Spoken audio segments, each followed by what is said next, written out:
It's time to talk about my first 1,000 miles in my 2020 Toyota Tacoma with the 6-speed manual transmission. How's it doing? Okay, like I said, it's time to talk about the first 1,000 miles in my 2020 Toyota Tacoma. And we're going to talk about the things that most people would experience, I guess. And first of all, it's got to be fuel economy. You know, that thing nobody wants to talk about, but let's talk about it. Now, in all fairness, my Tacoma is lifted. It has a 3.2 ready lift, and it has bigger wheels and tires. So that's going to affect the calculation of the onboard computer. It's not going to be off horribly, but it's not going to be exact. So anyway, I'm getting 14.8 miles per gallon. Almost 15, but not quite. Now, driving conditions for me are probably somewhere between 35 and 55 miles an hour, mostly. It's just the kind of driving I'm doing these days. I get on the freeway now and then. I was on the freeway this morning, but primarily between, I'd say, 35 and 55 miles an hour. So obviously, that fuel economy would come up a little bit if I did some higher speed, more freeway type driving. Next up, problems. Are there any problems? You know, there's nothing worse than getting a new vehicle and having one of those nice shiny bright lights show up on your screen, you know, on your dash, particularly that engine light. I've had that happen before on other vehicles, and I am happy to say that I haven't had anything like that in my Tacoma. And again, it's very frustrating when you've got a new vehicle and that happens, and I'm glad that so far in my first 1,000 miles, I have not experienced that. So kudos to Toyota and their quality. Even though we've got some recalls going on, still doing pretty well. Next up, the seats. You know, one of the most, I think, anticipated features of the, we'll call it a refresh on the 2020 Tacoma, was the seats. You know, to give us that 10-way or those 10-way power adjustable seats. I happen to have leather, so not only do I have the new adjustable seats, I also have a new seating surface, if you will, for me. And I gotta say, I love the power adjustable seats. It's something that the Toyota Tacoma really needed. You know, before you just couldn't get the angle right, or at least I couldn't. I couldn't get my backside up in such a manner that I was comfortable in the truck. That's been taken care of.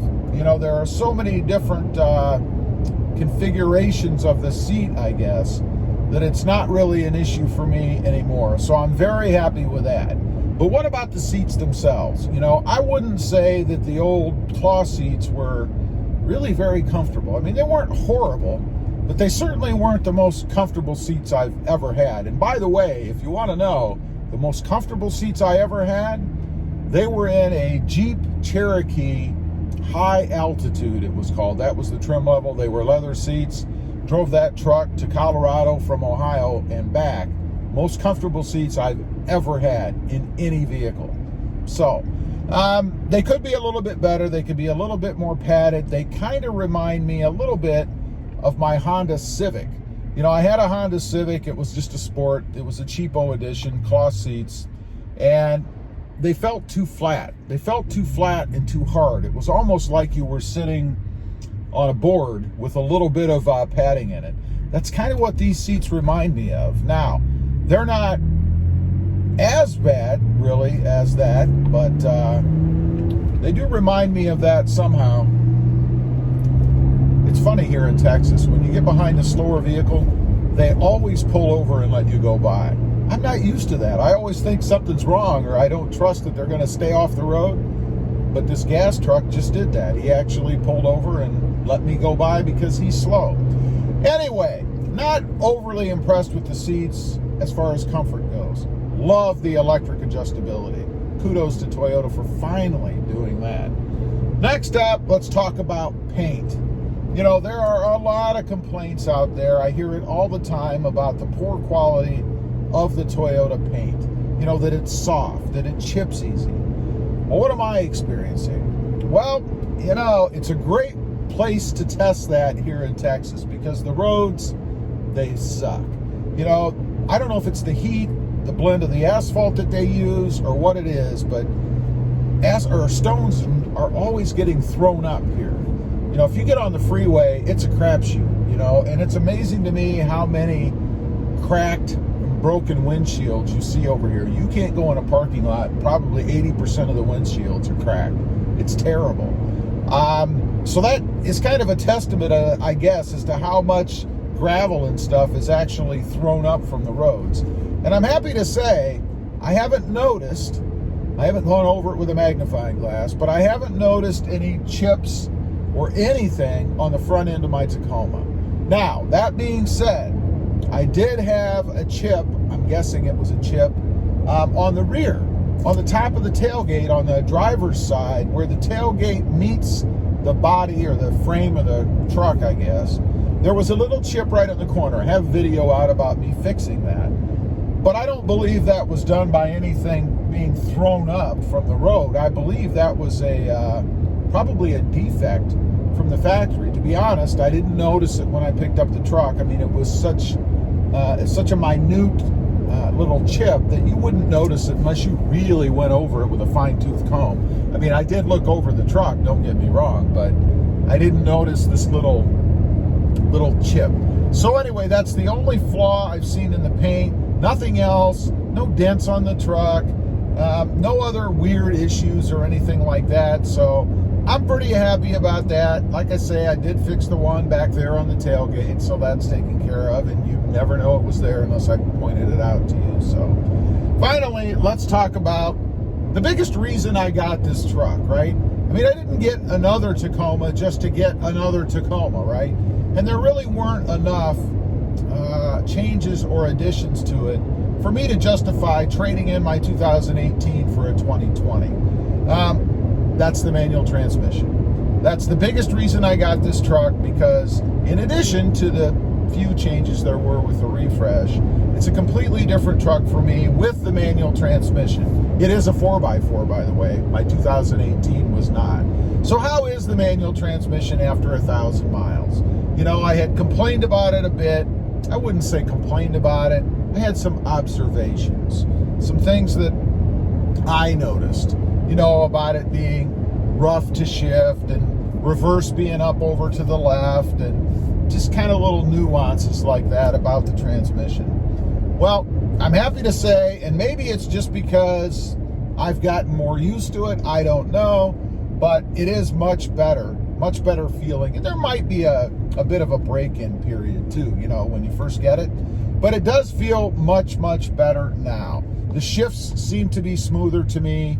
It's not as, I don't know what the right word, clunky, I guess I might say, as it was before.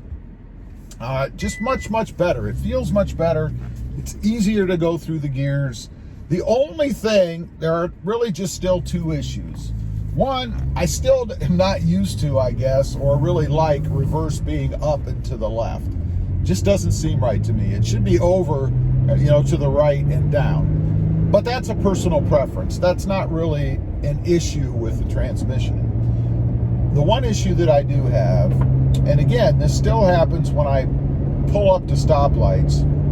Sometimes it's like there's a lockout, if you will. You pull up, I always kind of coast up in neutral. You know, when I know I'm going to stop, kind of wiggle it around, put it in neutral, and then just brake up to the light. And I'm talking about when you're just kind of creeping up to the light, going real slow.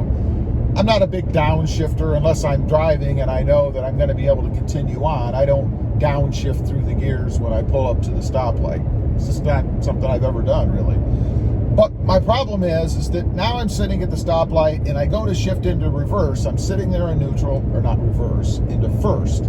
I go to shift into first and it won't go. It's like there's something blocking it there, like the synchros aren't meshing, I guess, is the best way to describe it. And I'd say that probably is the case. The synchros in the transmission aren't meshing. So I have to double clutch it. You know, I got to let the clutch off. I'm in neutral. I got to let the clutch off, and then I got to push it down. And then typically, I have had to do it a couple of times, but then typically I can get into first gear and go about my business. Now, before anybody asks, you know, if it's a problem, if there's some kind of an issue with it, I would say no. There's no issue with it. I've had other vehicles. I've had more than one other vehicle that have done that in the past. So I don't believe it's any issue. I just think it's kind of inherent to the transmission that's in this truck. I don't think it's ever going to change. I don't think it's anything that's part of a break-in or anything like that. Possibly it's brought on because I'm not downshifting, aligning the synchros. I'm just going from whatever gear I'm in, say probably anywhere fourth or above, and then applying the clutch and coasting. So maybe, you know, the transmission is just not syncing, or the synchros are not kicking in because I'm not downshifting from a much higher gear before I go into first. That's really my only issue. Otherwise, like I say, the transmission has performed really well. No issues with it otherwise. So how do I like the truck? 1,000 miles in the seat. I love the truck. I am very happy that I did trade, that I went with the manual transmission. Would I suggest anybody trade in their, let's say, 2017, maybe 16-ish truck, or somewhere in between there for a 2020? Is it worth it? You know, unless you're going to a completely different truck like I did, like say from an automatic to a manual, I would say probably not. I mean, you can adjust the seat with some spacers in the rear to take care of that little problem.